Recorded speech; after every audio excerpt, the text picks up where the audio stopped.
Boa noite, boa noite. Que bom ver vocês. Já estava com medo do Instagram boicotar nossa live de novo. Boa noite, Rosângela, Larissa, Gleide, tudo bem? Boa noite. Tava morrendo de medo aqui da gente não conseguir fazer hoje de novo.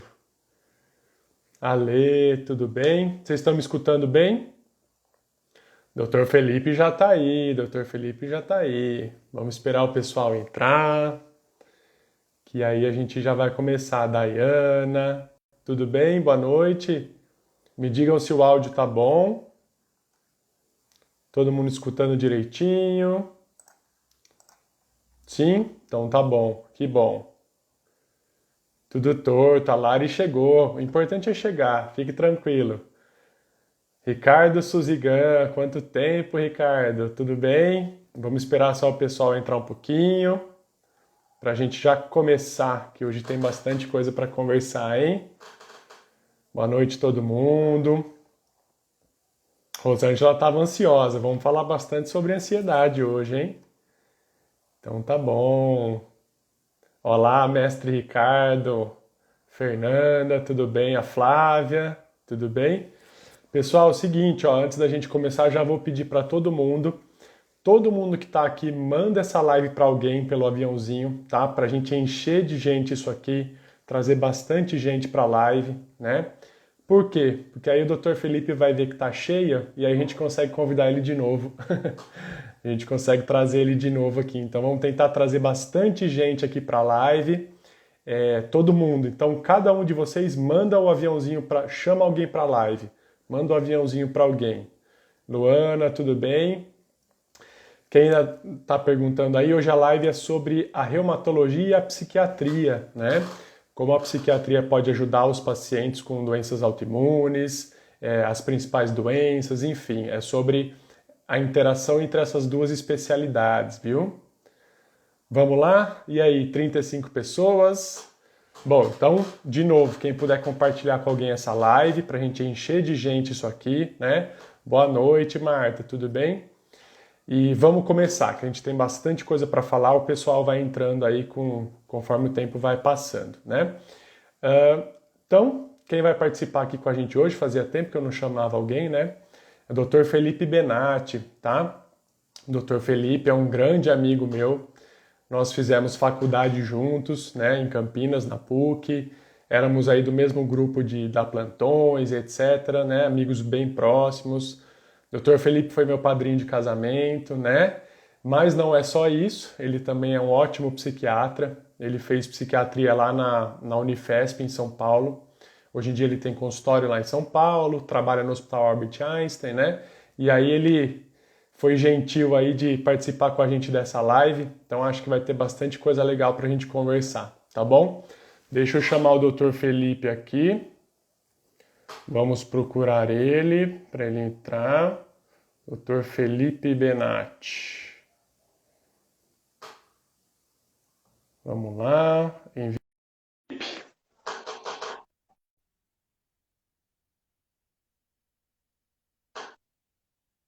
Enquanto isso, ó, todo mundo mandando para alguém a live, hein? Coraçãozinho aqui do lado.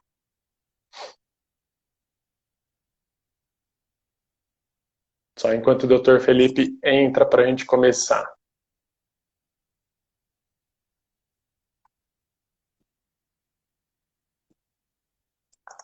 Quero ver, ó, coraçãozinho. Quero ver o coraçãozinho subindo aqui do lado. Vamos ver se o Dr. Felipe, só a hora que ele aceitar, ele já entra. Rosana, tudo bem? Fabiana, vamos lá. E pessoal, só para lembrar, então, enquanto a gente não começa, né, a live do Instagram ela se encerra em 1 hora. Então, para eu conseguir deixar salva no perfil, eu tenho que encerrar antes de 1 hora, tá? Mas vocês já estão sabendo disso. Deixa eu chamar o Dr. Felipe de novo, para ver se ele aceita.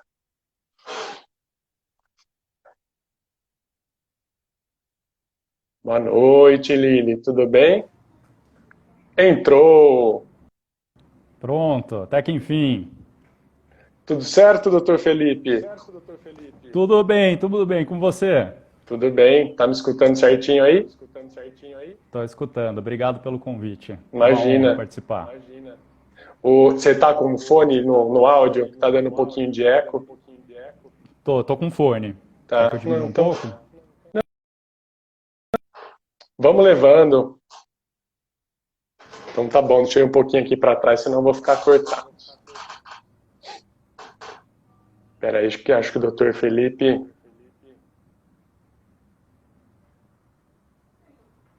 travou um pouquinho a internet dele. É assim, gente, ao vivo não tem jeito. A internet trava, o áudio some, é assim mesmo.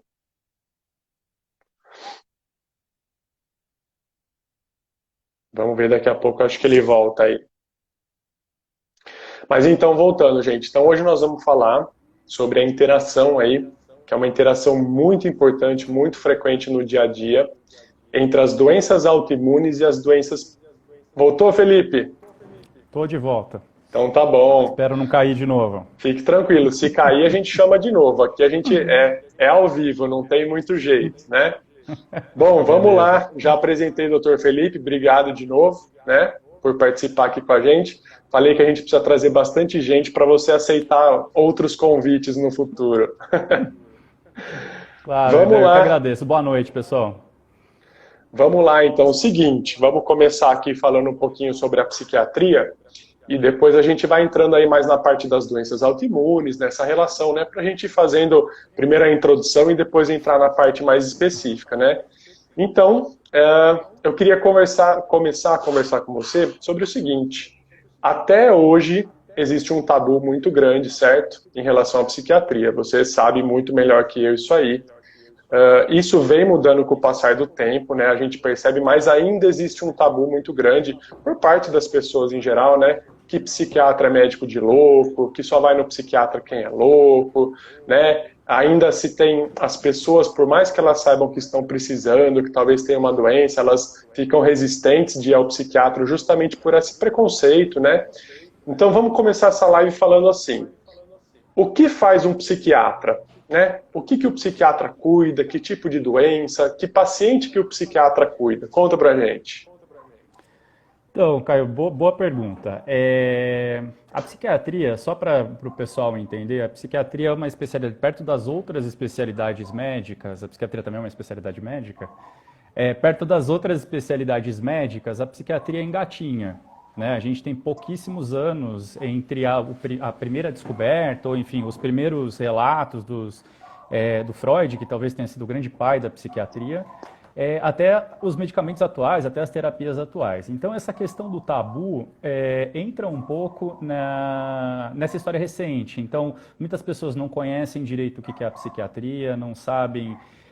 Tem sempre aquela coisa, putz, mas eu não tô louco, então por que eu preciso procurar um psiquiatra, né? Qual que é o objetivo disso? Eu não quero ir, eu tenho medo. Ou é uma coisa que eu converso com os pacientes também, eles entram no meu consultório e falam assim, ué, mas não é um cara, não é um senhor de óculos e de barba e careca e tem aquela visão mais antiga da psiquiatria. O psiquiatra nada mais é do que o médico que trata tanto do comportamento quanto das emoções. É um médico que cuida de, por exemplo, alterações de humor ou que cuida de que é muito frequente, ainda mais na pandemia, né? Tem sido muito frequente. Então, pessoas muito ansiosas ou pessoas muito deprimidas, ou outras doenças comportamentais, como por exemplo a esquizofrenia ou o transtorno bipolar, que são doenças bem prevalentes também. Mas, basicamente, para resumir muito, o psiquiatra é aquele cara que cuida aquele médico que cuida tanto das emoções quanto do comportamento das pessoas. Diferente do neurologista, por exemplo, que cuida de uma doença que a gente consegue mensurar, a gente consegue ver por algum exame. Né? Na psiquiatria, não necessariamente a gente consegue isso. Entendi. E a gente vê no dia a dia, né? Até entre os médicos existe preconceito, mas, por exemplo, muitas vezes eu falo para um paciente, né? Eu acho que um psiquiatra poderia te ajudar. E a pessoa se sente até ofendida, né? Fala assim, eu, psiquiatra, mas como assim? Já aconteceu de perder paciente, de paciente brigar com a gente, porque a gente sugeriu, olha, eu acho que você precisaria procurar um psiquiatra, uma ajuda, né? psiquiátrica e tal. Então, até hoje a gente vê, inclusive, as pessoas se ofendendo por isso, né?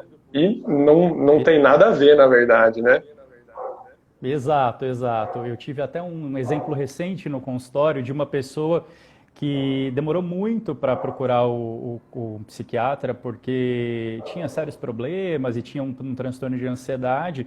Demorou, sei lá, mais de 10, 15 anos para procurar um psiquiatra e justamente por uma resistência, né? Ou às vezes por uma ignorância, ou por não saber direito, ou ter um receio do que vai acontecer. E a hora que ele saiu do consultório, ele falou assim: Nossa, interessante, você mudou completamente a minha visão, né? Eu entrei aqui super armado, achando que você ia me medicar ou que ia acontecer alguma coisa um pouco mais grave. Falou até internação. Eu falei: Opa, calma, a gente vai, vai aos poucos. E aí ele mudou toda a percepção dele, isso é muito importante. É. As pessoas ainda têm muito essa ideia de manicômio, né? Aquelas coisas de filme, de uma enfermaria, todo mundo amarrado, trancado. E na verdade aquilo é exceção da exceção, e acho que hoje em dia existe cada vez menos, né? Com certeza, com certeza. Aqueles, por exemplo, aqueles relatos que a gente vê por exemplo, em algum documentário, não sei se todo mundo tem conhecimento de um manicômio que existe em Barbacena, em Minas Gerais. Então tem enfim, vários relatos de atrocidades que eram feitas. A própria psiquiatria, os próprios manicômios foram usados como prisões mesmo, na época da ditadura, por exemplo, né? Isso daí, pelo amor de Deus, isso daí não, se existir, isso tem que ser denunciado, né? Isso está muito, muito longe da nossa realidade atual. Então tá bom. E assim, aí eu vou trazer alguns dados aqui para eu emendar com a minha próxima pergunta, que é o seguinte: eu fui estudar um pouco, né, antes da gente fazer a live, pegar alguns dados e tal. E aí eu estava lendo um artigo muito que me assustou, na verdade, né? Então, um artigo de 2017 da OMS, né, que falava que em 2017 existiam no mundo 322 milhões de pessoas com diagnóstico de depressão, tá? Que no Brasil 12 milhões de pessoas tratam depressão, né? E baseado nesses números de 2017, isso provavelmente até mudou até 2020, mas que lá em 2030 a OMS estima que a depressão vai ser a doença mais comum do mundo, né? Mais comum que pressão alta, mais comum que diabetes, mais comum que câncer, mais comum que infarto. E isso é uma coisa que a gente percebe, né, no dia a dia. A gente vê cada vez mais pessoas com diagnósticos de doenças psiquiátricas, né, de transtornos mentais, fazendo uso de algum tipo de medicamento, né? E aí essa é até uma dúvida que eu queria trazer para você. Você acha que realmente as pessoas estão ficando mais doentes, né? Que existem mais pessoas desenvolvendo essas doenças, e aí a gente fala principalmente de depressão e ansiedade, né? Ou você acha que hoje a gente faz mais esses diagnósticos, a gente identifica mais, ou até por esse tabu meio que está sendo quebrado, as pessoas se sentem mais seguras e mais à vontade de procurar um psiquiatra, então ter um diagnóstico. O que você acha que está acontecendo, vamos dizer, nessas últimas décadas aí? Eu acho que desses últimos 10 anos em especial, acho que aconteceram duas coisas. Eu acho que essas duas coisas que você me disse são duas coisas que realmente estão acontecendo. Então, sim, teve um aumento no número de casos, né? Então, a gente tem famílias desestruturadas ou tem uma pressão. Aqui em São Paulo a gente pega, no Brasil inteiro a gente pega uma sobrecarga muito grande de trabalho. Então, eu estou dentro de uma empresa e aí essa empresa eu não, metade do pessoal é mandado embora. E aí eu tenho uma função para sustentar minha casa, para sustentar todas as minhas coisas, eu tenho uma função dobrada, porque senão eu vou ser demitido. Então toda essa rotina nossa, essa coisa mais, enfim, automática, preciso ganhar dinheiro, preciso render, preciso ter saúde, e associado a isso a pressão de, putz, eu preciso ter uma atividade física, eu preciso ter um corpo bonito, eu ter uma aparência interessante, tudo isso aumenta o número de casos, com certeza, sem sombra de dúvida.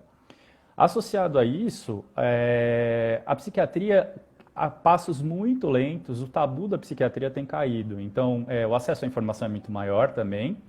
E a gente consegue, é muito mais fácil se falar sobre psiquiatria, procurar um psiquiatra. Então eu acredito que as duas coisas estão acontecendo. Tanto existe mesmo um aumento no número de casos, quanto a procura tem sido maior. E por essa procura ser maior, a gente faz mais diagnósticos, claro, óbvio. Entendi, entendi. E assim, lógico, não tinha como fugir disso, né? Mas ao longo da live toda, com certeza a gente vai cair principalmente aí na depressão e na ansiedade, né? Que eu acho que são as principais Uhum. patologias aí que envolvem os doentes crônicos, incluindo os pacientes com doenças autoimunes, né? E a gente também vê, ao mesmo tempo que se aumenta o número de diagnósticos e tal, a gente vê mais ou menos o que eu vejo na fibromialgia, né? Que é também uma banalização do diagnóstico, né? Então, muita Exato. gente falando, eu estou deprimido, eu sou depressivo, mas nunca passou por uma avaliação do psiquiatra para ver se realmente ele tem um transtorno depressivo, um transtorno de ansiedade, né? Existe também Uhum. ao mesmo tempo que existe um estigma das pessoas que não querem ter esse diagnóstico, mas também existe uma banalização desses diagnósticos, né? De depressão e de ansiedade. Então, claro que eu não quero que você fale todos os detalhes, mas você consegue resumir para a gente, basicamente, como que se faz o diagnóstico de depressão, ou como é um paciente que tem a doença depressão, e a mesma coisa para ansiedade? Então, assim, a gente tem, dá para diferenciar com certeza. O que acontece? O que você falou é completa verdade. A gente tem que diferenciar, uma coisa eu tenho uma doença chamada depressão, ou uma doença chamada transtorno de ansiedade generalizada, são dois transtornos, né? Outra coisa eu tenho sintomas ansiosos ou sintomas depressivos. Então eu não posso sair medicando todo mundo que eu vejo na frente que fala para mim que está triste.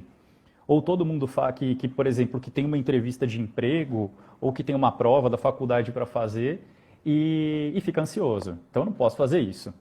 Eu tenho que diferenciar, junto com essa tristeza, com essa ansiedade, eu tenho que colocar outros elementos aí dentro para poder fazer o diagnóstico.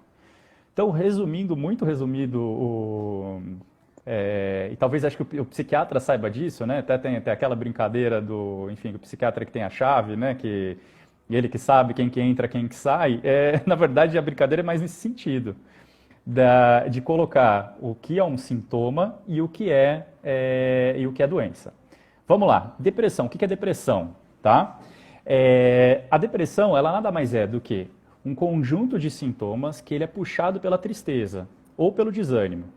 Então, uma pessoa deprimida, essencialmente, é uma pessoa triste ou uma pessoa que não tem ânimo para fazer as coisas. Por conta dessa tristeza, é como se o cérebro dela não funcionasse bem, como se funcionasse numa frequência menor do que normalmente ele funcionaria, numa velocidade menor.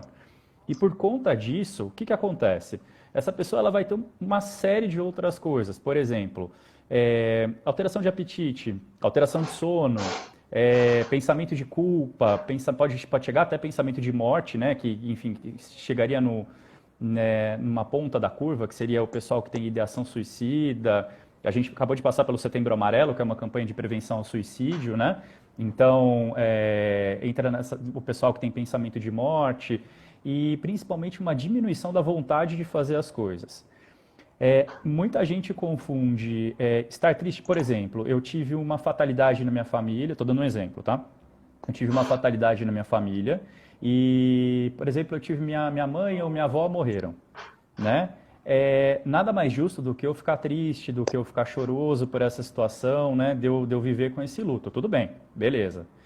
Agora, se isso passa desse ponto e essa pessoa começa a ter outros sintomas, então ter desânimo, não quer fazer nada, não quer, começa a ter pensamentos de morte na cabeça e acaba abandonando o trabalho, acaba não rendendo mais, opa, eu acho que aí essa pessoa tem o diagnóstico, tá?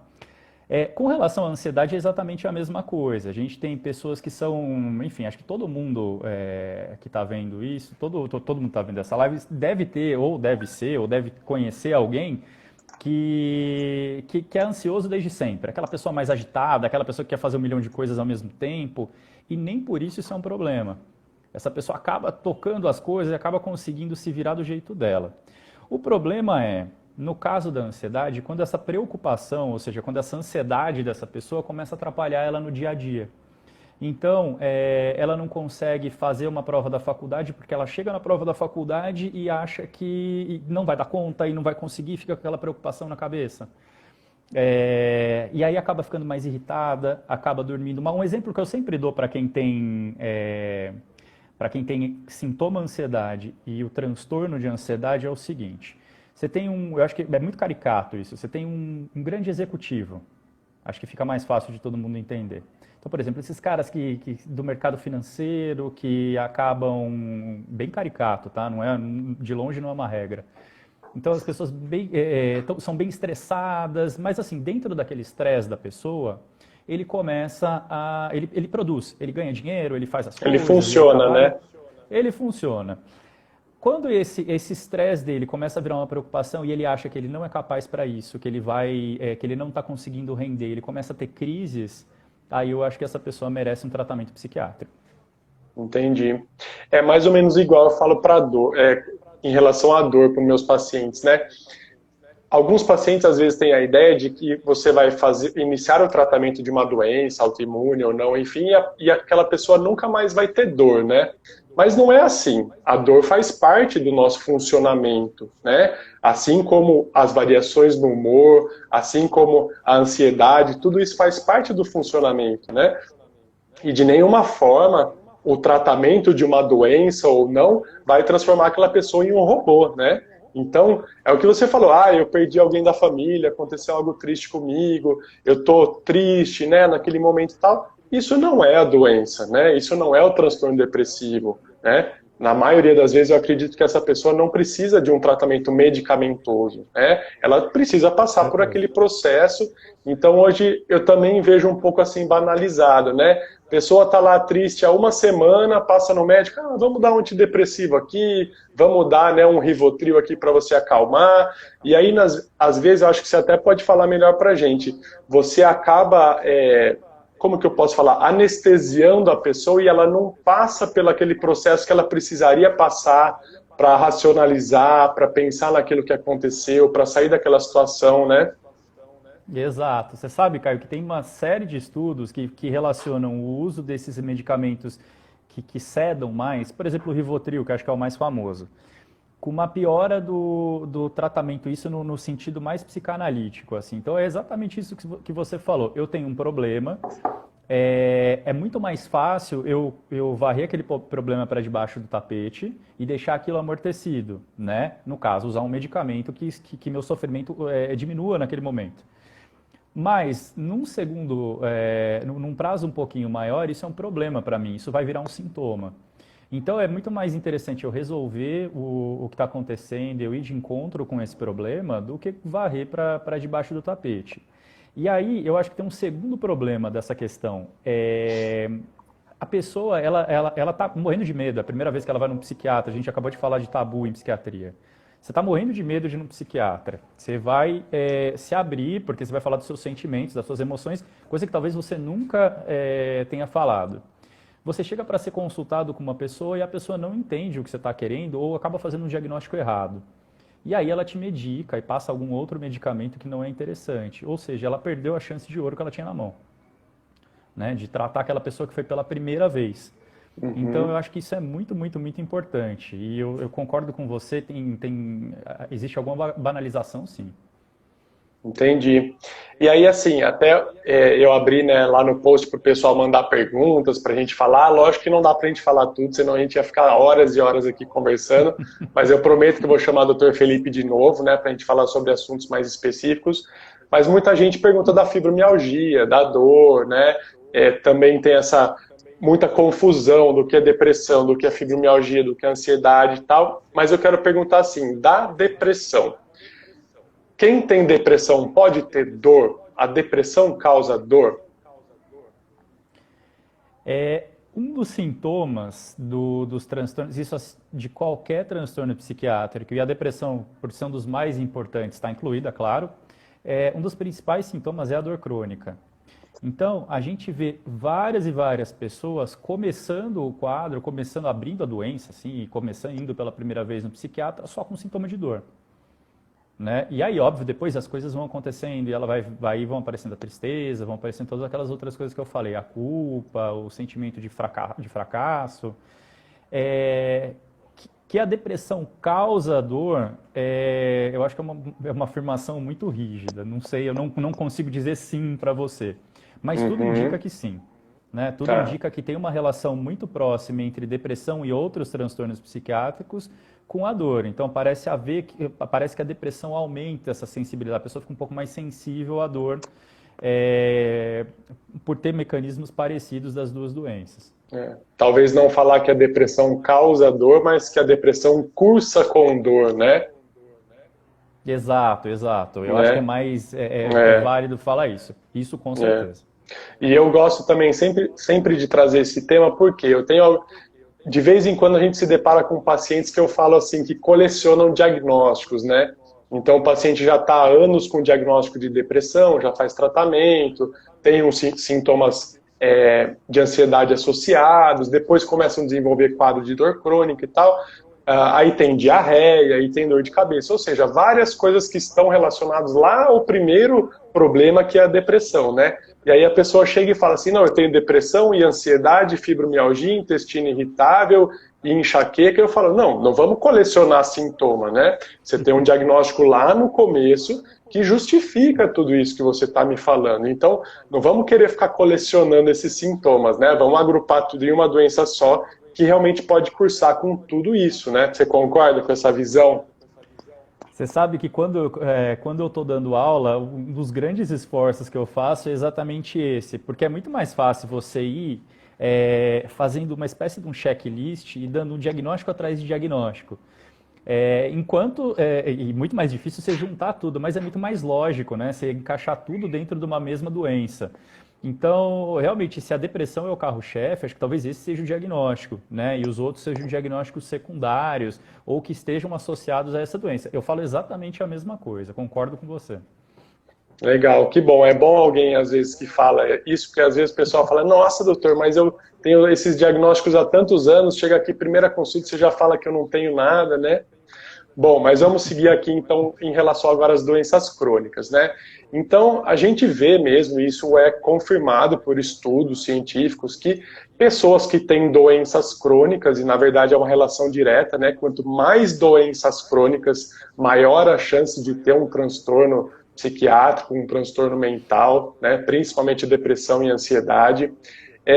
Conta pra gente, assim, como é que é isso? Realmente, quem tem doença crônica, uma ou mais doenças crônicas, tem mais chance de desenvolver depressão ou ansiedade?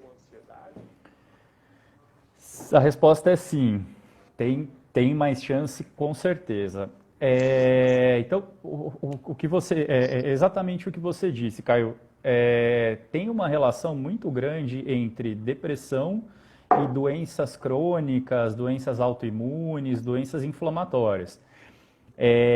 O que se sabe, não se sabe ao certo qual que é a relação concreta das duas, mas o que se sabe é que uma consegue aumentar a outra. Então, se eu tenho uma doença crônica, eu tenho uma chance muito maior de ter do que outras pessoas que não têm, eu tenho uma chance muito maior de ter depressão e ansiedade, por exemplo, né?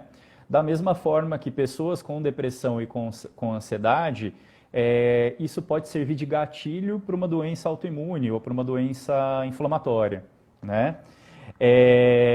Para você ter uma ideia, pacientes hospitalizados, eu estou só trazer um dado aqui interessante. Em pacientes hospitalizados com doença crônica, o diagnóstico de transtorno de ansiedade para pessoas hospitalizadas, pessoas dentro do hospital, o diagnóstico de transtorno de ansiedade generalizada, ele pode chegar a 60% das pessoas, dos pacientes, que é um dado gigantesco. Já nesses pacientes hospitalizados, o diagnóstico de depressão foi dado em mais de 20% dos pacientes. Ah, esse é um dado canadense. Para mostrar que, na verdade, existe, essa relação está muito próxima, né? Uma doença consegue levar a outra com uma facilidade muito grande. Entendi. Eu até também levantei um dado que fala que metade isso é um dado dos Estados Unidos, né? A gente fala Estados Unidos, Canadá, porque esses países estudam mais. Aqui no Brasil a gente tem poucos dados, né? Por isso que às vezes o pessoal que não está acostumado, que está assistindo a live, fala, ah, mas eles só falam Estados Unidos e o Brasil, é porque lá onde tem esses estudos, né? Mas que metade dos pacientes que têm depressão nos Estados Unidos tem 4 ou mais doenças crônicas, né? Então veja como que essa relação ela é muito íntima, ela é uma relação muito direta, né? E aí eu até queria trazer uns dados para você até comentar e tentar assim fazer um paralelo com a população geral, né? Então tem muita gente aqui que está assistindo a gente que tem lúpus, que tem artrite reumatoide, né? E como eu falei, tem outras doenças mais raras, mas a gente não tem dados, né, doenças autoimunes sobre depressão e ansiedade nessas doenças mais raras. Mas, por exemplo, em pacientes com lúpus, 40% dos pacientes com lúpus não internados, eu digo pacientes de ambulatório, têm depressão. Eu acho que isso é muito maior do que na população geral, né?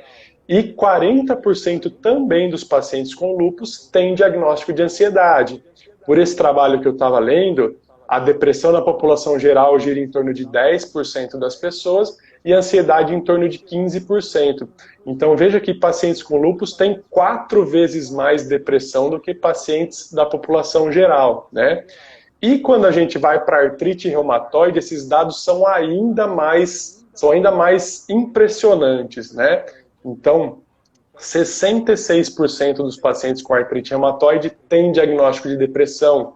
Isso é mais da metade. Então, se você pegar 10 pessoas com artrite reumatoide, quase 7 vão ter depressão, né? Diagnosticada, não é sintoma depressivo, é o diagnóstico do transtorno mesmo, né? E 70% se encaixam no diagnóstico de ansiedade. Isso é algo brutal, né? Eu não sei se você sabia desses dados, mas em relação à população geral é algo muito significativo, né? Bastante. Chega a impressionar, né, a quantidade de pessoas com esses diagnósticos.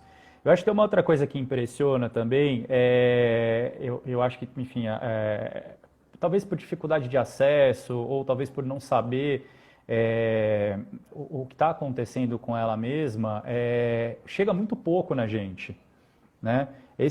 Foi o que você falou, pô, mais de 60% é muita coisa, né? É muita gente com alguma outra doença que precisa de um tratamento e, sei lá, e acaba deixando isso para frente, acaba não conseguindo chegar num psiquiatra, ou a pessoa que está fazendo o tratamento ali talvez não tenha sensibilidade, mas enfim, ela não consegue tratar essa depressão ou essa ansiedade.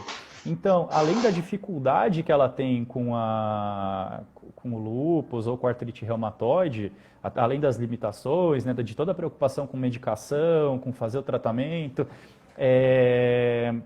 ela tem que se preocupar com outros sintomas. Então, tem que se preocupar com ficar desanimada, com ficar triste, com ficar chorosa. Olha a carga que essa pessoa tem que aguentar, né? Então, isso é importante para tentar abrir o olho e falar assim, bom, calma, eu estou sentindo outras coisas que talvez merecessem um tratamento, talvez fosse muito importante. E até a gente vê muito isso, eu recebo muitas perguntas aqui, comentários no direct, né? E toda vez vem aquela pergunta, doutor, eu tenho lúpus, eu tenho artrite reumatoide, a minha doença está controlada, meu reumato falou que a doença está controlada, mas eu tenho dor, eu tenho fadiga, eu tenho cansaço, o que pode estar acontecendo, né? Esse é um dos casos em que talvez esses sintomas não sejam pela doença autoimune em si, mas talvez existe alguma outra coisa acontecendo e que você tem que tratar de forma diferente, né? Não adianta o cansaço da depressão eu dar corticoide, eu dar imunossupressor, enfim, não é esse caminho, né? Você pode aumentar a dose, você pode trocar o remédio, pode colocar o remédio mais novo que você tiver, que as coisas não vão melhorar, né? Enfim, porque o Uhum. diagnóstico é outro, existem outras coisas acontecendo. Tem vários estudos na psiquiatria que relacionam o tempo em que a pessoa descobriu o diagnóstico, ou que a pessoa começou a manifestar os diagnósticos. Então, por exemplo, eu tenho uma doença, por exemplo, eu tenho lúpus, eu tenho uma artrite, eu faço tratamento com o meu reumato, e de repente eu comecei a me sentir um pouco mais triste, comecei a me sentir um pouco mais cansado e sem motivação. Parecia uma preguiça no começo.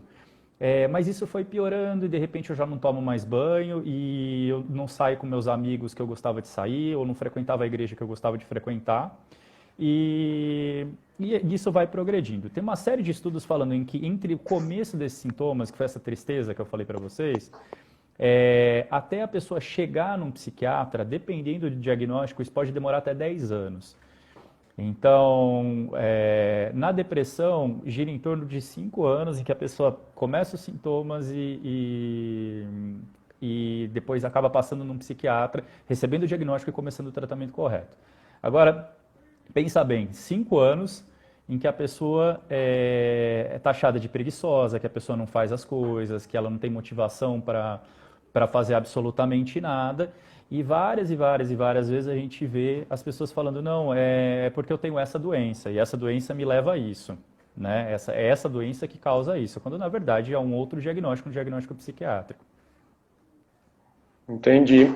E eu até queria trazer, né, a gente falou bastante agora dessa relação da doença autoimune aumentando o risco da depressão, né?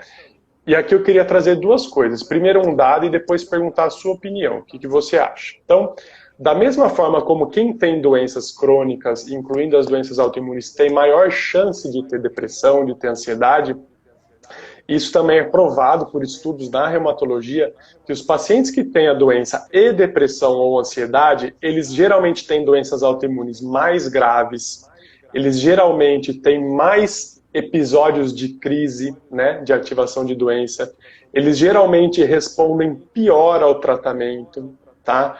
Eles geralmente têm uma taxa de mortalidade ao longo do tempo muito maior, né?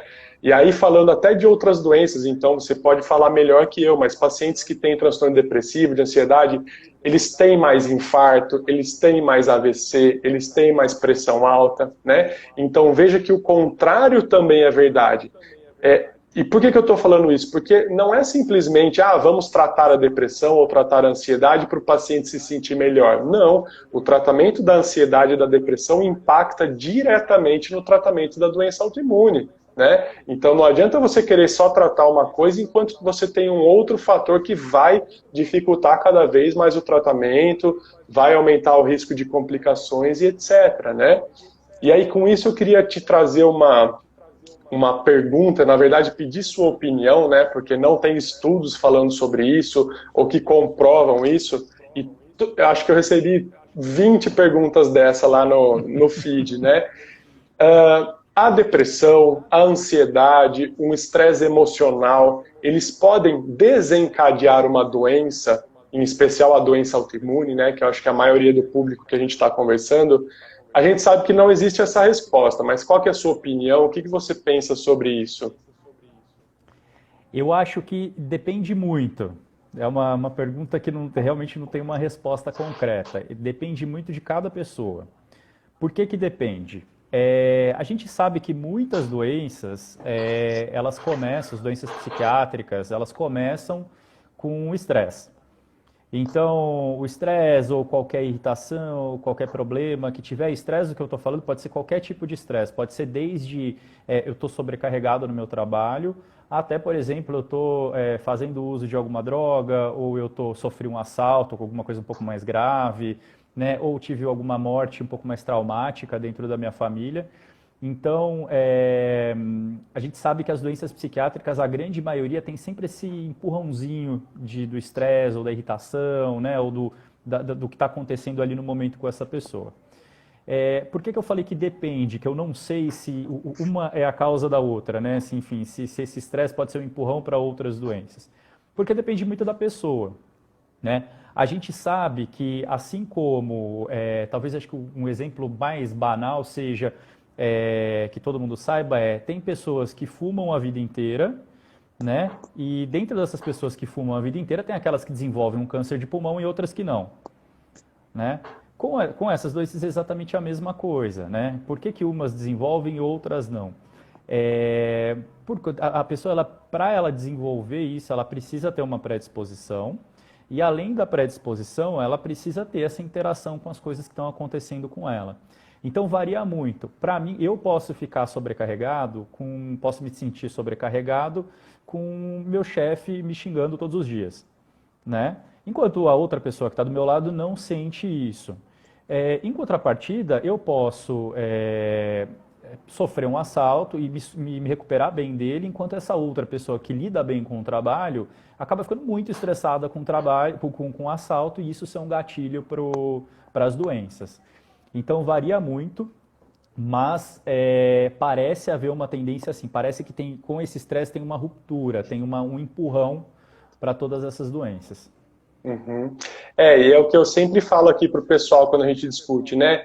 De onde vêm as doenças autoimunes? Por que que elas aparecem, né? E eu sempre falo, olha, a gente tem essas duas coisas. Você tem a predisposição genética e você tem que ter um gatilho ambiental, né? E este gatilho ambiental pode ser uma infecção, uma cirurgia, um acidente, uma medicação e um trauma físico ou emocional, né? Então, um trauma emocional, um momento de estresse emocional, traz repercussões no corpo, repercussões orgânicas muito violentas, e isso pode servir de gatilho para uma doença autoimune, né? Então você tem pico de cortisol, adrenalina, tudo isso interfere diretamente nas células do sistema imunológico, e isso para aquele paciente que tem uma predisposição genética pode servir do famoso gatilho, né?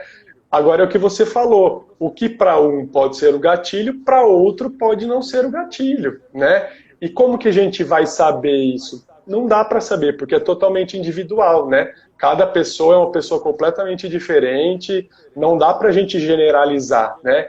E muitas pessoas falam assim, minha doença, meu lúpus é emocional. Não, seu lúpus não é emocional, né? Na verdade, você tinha uma predisposição genética e pode ser que um estresse emocional serviu de gatilho. Mas não é que o seu lúpus aconteceu porque você é estressada, porque você estava triste, porque você estava ansiosa. Isso foi só um gatilho, né?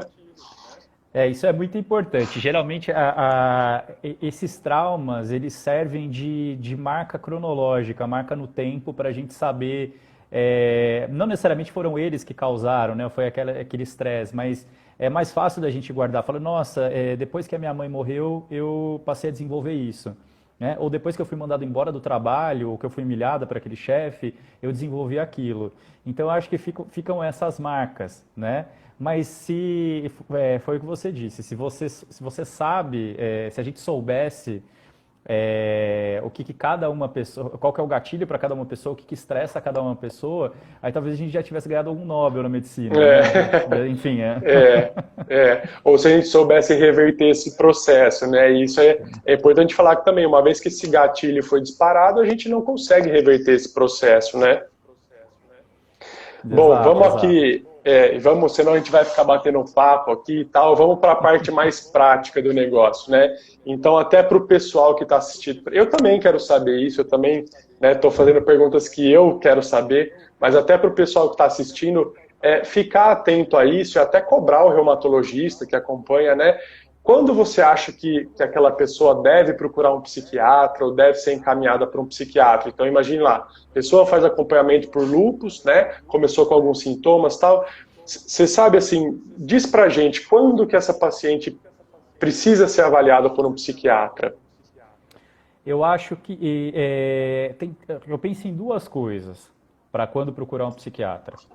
Primeira coisa, se a pessoa se ela perde o rendimento dela por alguma coisa que não seja a manifestação da doença, né? Então, eu tenho a limitação da minha doença pelo lúpus, pela artrite reumatoide, por Sjögren, enfim, por outras coisas, mas eu acabo, e está tudo controlado, foi o que você falou, no meu caso, meu quadro está estável, eu estou bem, estou fazendo tratamento, e mesmo assim eu acabo perdendo o rendimento. O que eu chamo de perder o rendimento? Perder o rendimento eu tiro notas boas na minha escola ou na minha faculdade e de repente eu não consigo tirar mais essas notas. Não consigo alcançar naquela média que eu chegava. Ou eu tinha um rendimento no trabalho, eu conseguia trabalhar, conseguia acordar cedo, conseguia render, entregava relatório, fazia tudo certo, e agora eu não consigo mais entregar. Ou eu saía com meus amigos e gostava muito de sair, de ou ir para bar, ou ir para restaurante, ou ir na casa dos meus colegas, ou sei lá, ou ir para a igreja, qualquer coisa do tipo, e aí eu não consigo ir mais porque eu fico dentro de casa, eu não tenho mais força para ir. Então eu acho que a perda do rendimento é a primeira, talvez seja a primeira indicação. A Primeiro segunda, alarme, né? Assim, para ex- ex- exatamente, a primeira coisa que me chama a atenção. E a segunda coisa, eu acho que seria o segundo item, talvez seria um desarranjo emocional. Então, eu tô seguindo estável no meu tratamento, a minha doença está indo, enfim, tá tudo certo. E de repente eu começo a ter algumas alterações, ou de comportamento, ou alterações de pensamento mesmo, que não aconteciam comigo, né? Ou eu fico mais aflito, ou eu começo a ter uma oscilação de humor, ou eu fico mais triste, né? Ou eu fico muito mais choroso ou mais sensível. Então eu acho que esse seria talvez o segundo item, de falar assim, putz, acho que eu não tô legal. Acho que eu preciso procurar alguma ajuda e eu acho que aí entra o psiquiatra. E isso talvez sem muito motivo, né? Ah, eu tô choroso sem muito motivo, ou eu tô muito ansioso sem ter um motivo real, né? Que aí entra no que a gente conversou lá no começo, que se existe um motivo, não é uma doença, provavelmente, né? Esses sintomas sem um motivo aparente, provavelmente, né? Exato. Ou se tiver um motivo, que esse motivo seja que esses sintomas sejam prolongados, sejam mais do que aquilo que eu espero, né? Então, é esperado que a gente fique triste alguns dias porque a gente perdeu algum parente querido, alguma pessoa próxima. Não é normal eu ficar 6 meses triste porque remoendo aquilo que aconteceu lá no passado. Isso não é normal, né? Uhum. Então, mas na grande maioria das vezes o pessoal chega no meu consultório perguntando, falando assim, mas como que eu tô desse jeito, né? Por que que eu tô triste? Por que que eu tô chorando? Eu não tô, minha vida tá bem, eu tô ganhando dinheiro, tá, as coisas estão acontecendo. E mesmo assim eu tô triste, o que que acontece? Eu falei, bom, então, realmente não, na grande maioria das vezes a gente não acha esse motivo, né? Uhum, entendi. E aí, assim, e como que o psiquiatra pode ajudar esses pacientes, né? Porque também tem muito essa ideia de que vai no psiquiatra, você vai sair com uma receita de um antidepressivo, um Rivotril, um tarja preta, um remédio de louco, né? O psiquiatra, ele só prescreve medicação ou existem outras formas, sem ser com medicamento, que o psiquiatra pode ajudar esses pacientes? Existe quando o pessoal chega no consultório, existe esse receio, né? Antes de chegar na gente, já vem, enfim, com tudo na cabeça e tudo pesquisado e que não quer ficar dopado porque teve um tio que tomou Rivotril e não conseguia levantar da cama, ou a avó tomou algum outro remédio que também deixava ela muito mole, ela não conseguia fazer as coisas. Pessoal, se tiver algum psiquiatra e que passar a medicação para vocês e vocês ficarem lesados ou acabarem não conseguindo fazer as coisas, pelo amor de Deus, falem com ele, tá? O grande objetivo do nosso tratamento é que as pessoas tenham uma vida mais próxima do normal, que elas consigam fazer todas as coisas que elas queiram, né? Isso varia desde fazer pequenas coisas dentro de casa até sair, ou, por exemplo, quem gosta de tomar uma cerveja, não é o problema isso. A pessoa ela tem que ser livre, tem que conseguir fazer todas as coisas, isso é o mais importante. Mas voltando para a sua pergunta, a gente tem dois braços de atendimento mais para conseguir colocar em duas categorias. A primeira realmente é o medicamento, né? Que em algumas boas vezes a gente acaba não entrando com medicamento de cara, né? Mas a gente tem medicamentos para, enfim, por exemplo, pacientes que têm esquizofrenia, que é uma classe de medicamento, a gente tem para pacientes que têm depressão, que têm ansiedade, para pacientes que têm transtorno bipolar, que é um diagnóstico que está super na moda, que também é uma outra classe de medicamento, para pacientes que têm déficit de atenção e hiperatividade, para quem é mãe, quem é pai, enfim, acho que já deve ter ouvido esse diagnóstico na escola dos filhos, que também é outro diagnóstico que está super na moda, né? São medicamentos pontuais, né? A gente não tem, não existe isso, pelo amor de Deus, não existe isso de ficar sedando a pessoa, de ficar deixando a pessoa dormindo, tá? É muito provável que se isso estiver acontecendo, isso está errado. E um outro, além da medicação, a gente tem um outro braço de tratamento que é a psicoterapia, que é uma coisa. A psicoterapia, eu lembro quando eu era pequeno, que isso já faz um bom tempo, Eu lembro que era um tabu muito grande da terapia. Então, eu lembro de, enfim, quando eu virei psiquiatra, meu pai falou, meu, como assim você vai fazer psiquiatria? Né? Porque justamente porque existia esse tabu. Com a terapia não era diferente. Então, eu lembro das pessoas falando, pô, mas você vai pagar para conversar com uma pessoa, né? Por que você está fazendo isso? Né? Você não tem amigos, você não tem família, enfim, vai fazer outra coisa. É, a terapia é um outro braço de auxílio. Na verdade, a psiquiatria ela começou com a terapia. Enfim, o Freud, que é o pai da psiquiatria, ele que criou um estilo de psicanálise dele, né? Um estilo completamente diferente. Para quem não sabe, a psiquiatria ela começou com pessoas que faziam neurocirurgia ou neurologia. E aí isso foi se desenvolvendo e desenvolveu um negócio chamado hipnose, né? Que parece aquelas coisas de mágico, tentando fazer a pessoa dormir. Era mais ou menos isso mesmo. E aí o Freud entendeu que na verdade não era desse jeito que era para ser feito, que não estava adiantando tanto, e acabou criando o método dele, que é a psicanálise, enfim, que a pessoa ela consegue acessar problemas do inconsciente dela, problemas da infância, problemas de vida dela, e acessando dentro da terapia isso, ela consegue resolver os conflitos dela. Então a terapia nada mais é do que o que eu expliquei um pouquinho antes aqui. Lembra que eu falei que é muito mais fácil a gente varrer para debaixo do tapete o problema ao invés de enfrentar o problema? A terapia faz exatamente o contrário. Por isso que ela é um pouco custosa no começo, né? Em especial a psicanálise. Então, na verdade, ela vai de frente para o problema e tenta resolver todos aqueles problemas. Muitas das vezes a gente não precisa usar a medicação. A pessoa tem conflitos, um exemplo, putz, eu tenho conflito com meus pais. Meus pais foram muito rígidos na minha criação, né? Eu preciso resolver o problema com os meus pais, né? Exclusivamente com eles. Eu não preciso de uma medicação. Medicação nenhuma vai mexer nisso, né? Vai mexer nos meus problemas de infância, nos traumas que eu tive. Então, a gente tem esses dois braços e as pessoas acabam esquecendo que o psiquiatra faz a terapia também. Uhum. Eu falo isso para os pacientes também, né?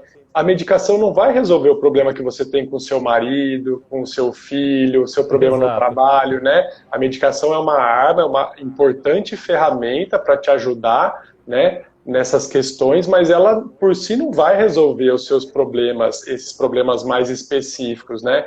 Então a gente tem que tomar muito cuidado também para a gente não, né? Eu digo público leigo para não achar que remédio também resolve todos os problemas, né? E não achar que a psicoterapia só é uma conversa, é um bate-papo, porque não é. É algo feito com técnica, com estudo, né? Tem todo uma abordagem estudada né, décadas e décadas, enfim. Exato, É exato. algo, Tem uma é uma técnica série. mesmo, né? Isso, e tem uma série de estudos relacionando a terapia com mudanças neuronais. Então ela demora mais para a mudança cerebral, demora mais. O cérebro é um órgão como qualquer outro, né? A diferença é que a gente não sabe direito algumas coisas dele. Mas a terapia, ela consegue fazer alterações que são alterações permanentes. Isso é muito interessante, coisa que a medicação não consegue fazer. Uhum, legal, muito bom. E aí, voltando um pouquinho para a medicação, só para a gente, né, não se estender muito, e as pessoas têm essa ideia de que, primeiro, medicação psiquiátrica vicia, né? E assim, sempre causa muito essa dúvida. Eu vou ter que tomar esse remédio para sempre, uma vez que eu vou começar? Como é que funciona assim, de forma mais geral, essa parte medicamentosa, né? Se vicia, se não vicia, por quanto tempo que se usa os medicamentos? Né? Lógico que para cada doença é diferente, mas de uma forma mais geral, qual que é a filosofia? Eu acho assim, para responder essa pergunta, eu queria falar uma coisa antes. Uma coisa que eu sempre falo para os pacientes que chegam no meu consultório, perguntando com essa pergunta ela anda meio casada com se pode tomar antibiótico e beber, ou se pode tomar remédio e beber. Ela entra, são perguntas chaves para a gente. Que acontece? Uma coisa que eu sempre falo é o seguinte, já que a gente tem a medicação, e a medicação ela tem que ser bem utilizada, já que a gente tem a medicação, é muito melhor essa pessoa tomar a medicação, independente do tempo, e ficar bem, do que ela não tomar e ficar lutando contra aquilo e acabar não ficando bem, né? Com outras doenças, por exemplo, com a hipertensão, com a diabetes, com o colesterol alto, com outras doenças, a gente também tem que tomar o resto da vida, tá? Essa é a primeira coisa que eu falo. A segunda coisa é, não necessariamente a pessoa vai tomar para o resto da vida. A minoria dos pacientes acaba tomando para o resto da vida, que são pacientes que têm doenças um pouco mais graves, ou têm doenças que não necessariamente são graves, mas que se a gente tirar a medicação, elas dão uma descontrolada, né? Acho que você deve ter na reumato, deve ter inúmeros casos desse tipo. Então, Muito parecido. o que a gente mais quer é tirar o remédio, é a primeira coisa que eu quero. Quanto menos remédio, melhor. Mas, infelizmente, em algumas das vezes a gente não consegue, o que não é uma regra. Então, na verdade, a gente consegue tirar essa medicação, na maioria dos casos, pacientes com ansiedade, pacientes com depressão, pacientes com transtorno de personalidade. Agora, tem algumas outras doenças que a gente já fica um pouquinho mais de mãos atadas. A gente torce para que tenha alguma medicação no futuro. Como eu falei para vocês, a psiquiatria é muito nova ainda. Então, que tenha alguma medicação no futuro que consiga mexer nisso, né? Consiga mudar isso. Seria ótimo tomar ser igual um antibiótico, né? Eu tomo um remédio, eu mato aquilo e some o meu problema. Mas, infelizmente, não é assim. Uhum. Então tá, muito bom, muito bom. E não vicia, né? Certo? Linhas gerais. E a grande maioria dos remédios não viciam. Existe uma classe em especial, que é a classe que é a mais utilizada por médicos não psiquiatras, que são os benzodiazepínicos, enfim, acho que todo mundo conhece o Rivotril ou o diazepam, são medicamentos mais famosos. Lexotan, enfim, toda essa classe de medicamentos, esses medicamentos são um pouquinho mais perigosos, né? Chega muita gente, deve chegar em você também, um monte de Muito. gente tomando há 20, 30, 40 anos esses remédios. E saíram alguns estudos nos últimos anos relacionando o uso crônico desses remédios com problemas de memória, com Alzheimer, por exemplo, né, ou com outras demências. Então, eu acho que com essa exceção, os outros medicamentos eles são seguros, eles precisam de acompanhamento e eles não viciam. Enfim, eles melhoram o quadro e não viciam.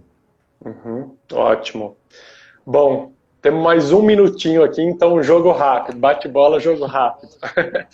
E fala pra gente assim, quais alternativas não medicamentosas a gente tem para tratar, principalmente depressão e ansiedade, né? Que realmente tem comprovação científica, não é achismo, é assim, coisas que tem estudo de medidas não medicamentosas que o paciente também pode e deve fazer para auxiliar todo esse tratamento. São basicamente três. São as linhas de terapia, sejam elas quaisquer, então as cognitivo-comportamentais, as linhas psicanalíticas, todas elas têm evidência. Eu vi que alguém perguntou aqui, subiu algum comentário bem no começo a respeito da eletroconvulsoterapia, tá? Que para quem não conhece é o popularmente chamado de eletrochoque, em que se colocam dois eletrodos na cabeça da pessoa, a pessoa é anestesiada e aí se faz um choque na cabeça da pessoa e a pessoa convulsiona, tá? Esse é um dos medicamentos mais eficazes que a gente tem para tratamento de depressão que você troca o remédio e não funciona. Então é sim muito, muito, muito eficaz, tá? Não é essa coisa de filme de terror, enfim. A Globo até foi processada por uma novela que eles colocaram alguma coisa usando o ECT como coisa de tortura, tá? E uma terceira técnica que chama estimulação magnética transcraniana, que coloca uns eletrodos, a pessoa fica acordada e por ondas magnéticas o cérebro dessa pessoa sofre algumas alterações e ela melhora de sintomas depressivos, por exemplo. Entendi. Então tá bom, doutor Felipe. Ó, a gente ainda tem muita coisa para falar, mas infelizmente eu tenho que encerrar, porque senão eu não consigo deixar salvo, e aí a mulherada aqui me mata se eu não deixar salvo essa live. Mas queria agradecer você e já fazer o convite para uma próxima. Então, com certeza a gente vai combinar, vamos vendo com o pessoal aí o que a gente quer conversar, para a gente aprofundar nos assuntos, mas agradecer muito, muito obrigado mesmo, acho que o pessoal gostou bastante, muitas informações legais aí, coisas que a gente não tem acesso todo dia, então só agradecer mesmo e espero você numa próxima, hein? Pode deixar, eu que agradeço o convite, foi bem divertido e, bom, podemos marcar sim. Podemos marcar, com certeza. Vamos. Vou ver com o pessoal o que eles querem saber. Daqui a algumas semanas aí a gente vê e marca de novo. Beleza? Com certeza. Muito obrigado, Felipe. Vou tirar você aqui só para encerrar a live, mas Abraço, muito obrigado mesmo, viu? Obrigado, pessoal. Boa noite, viu? Obrigado pela presença. Tchau, tchau. Bom, pessoal, para encerrar aqui rapidinho, então quem gostou, deixa um like, manda para alguém, essa live vai ficar salva, tá? Vou marcar, o Dr. Felipe já está marcado também, quem não conhece ele, corre lá no perfil dele, manda perguntas que ele vai responder todo mundo. E nós nos vemos na segunda que vem. Espero que vocês tenham gostado, tá? E até a próxima.